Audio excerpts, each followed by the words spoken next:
दुनिया भर में कोरोना ने अपना कहर बरपा रखा है। कोरोना की वजह से सबसे ज्यादा असर कच्चे तेल के दामों पर पड़ा है। दरअसल दुनिया भर में ईंधन की खपत को कोरोना वायरस और लॉकडाउन ने बहुत कम कर दिया है। तेल के सस्ते दामों की वजह से तेल उत्पादक देश, कारोबारी और रिफाइनरीज तेल को स्टोर करने में लगी हैं, जिसकी वजह से तेल स्टोरेज की जरूरत ने टैंकर भाड़े को रिकॉर्ड ऊंचाई पर पहुंचा दिया है। समुद्री तटों के किनारे स्टोरेज सुविधाएं लबालब हैं। वहीं सप्लाई चेन में कतार में लगा तेल ज्यादा मात्रा में है। आपको बता दें कि तेल की वैश्विक मांग इस तिमाही में 30% तक कम हो गई है। अगर यही स्थिति जारी रही तो मई 2020 तक ओक्लाहोमा और दक्षिणी कैलिफोर्निया में अमेरिकी क्षमताएं पूरी तरह भर जाएंगी। इस स्थिति ने उत्पादकों और व्यापारियों को कम से कम अभी के लिए तेल टैंकरों को फ्लोटिंग स्टोरेज यूनिट्स के लिए किराए पर देने को विवश कर दिया है। इससे कच्चे तेल यानी क्रूड को ले जाने वाले बहुत बड़े कैरियर्स और VLCCs के हर रोज के किराए में बेतहाशा बढ़ोतरी हुई है। अब एक दिन का किराया करीब 2,40,000 अमेरिकी डॉलर पर चल रहा है, जो 2 महीने पहले सिर्फ 25,000 अमेरिकी डॉलर था। इससे तेल टैंकर के शेयरों में भी बड़े पैमाने पर बढ़ोतरी देखने को मिली है।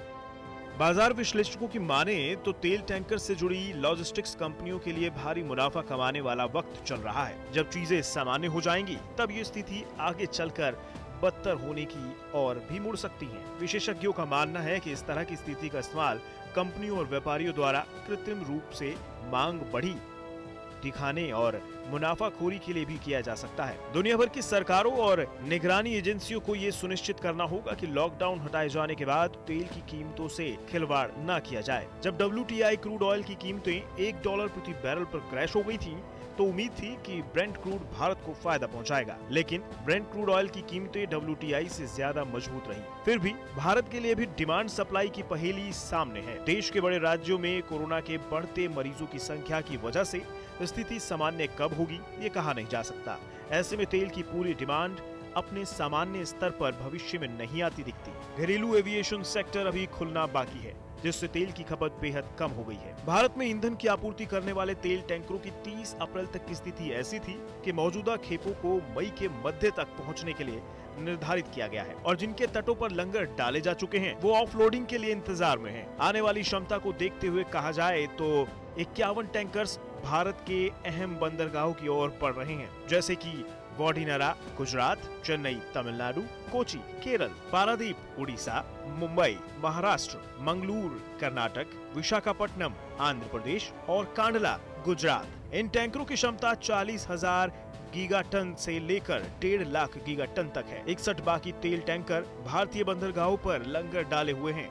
भारतीय तेल रिफाइनरियां पहले से ही अपनी ऑन शोर कैपेसिटी को तेजी से भर रही हैं। ये रिफाइनरियां अतिरिक्त ईंधन की स्टोरेज की जगह तलाशने के लिए जूझ रही हैं। अगर देखा जाए तो ये भारत के लिए अपने पेट्रोलियम रिजर्व्स को ऊंचा ले जाने का भी वक्त हो सकता है। मोदी सरकार ने अपने पहले कार्यकाल में अतिरिक्त SPR यानी रणनीतिक पेट्रोलियम रिजर्व को बनाने के लिए उड़ीसा को 4.4 मिलियन टन और कर्नाटक को 2.5 मिलियन टन में मंजूरी दी है।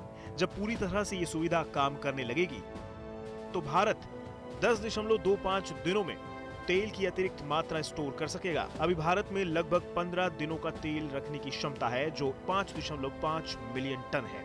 तेल की कीमतों के कम होने की वजह से सभी देश तेल को स्टोर करने पर ज्यादा जोर देते दिख रहे हैं, जिससे आने वाले समय में जब तेल की डिमांड बढ़ने पर देश को फायदा हो सके। लेकिन सभी देशों में इस समय कोरोना वायरस की वजह से लॉकडाउन जैसे हालात हैं। हवाई यात्राओं पर पाबंदी की वजह से भी डिमांड में अचानक गिरावट आई है, जिससे तेल को स्टोर करना मुश्किल हो जाता है।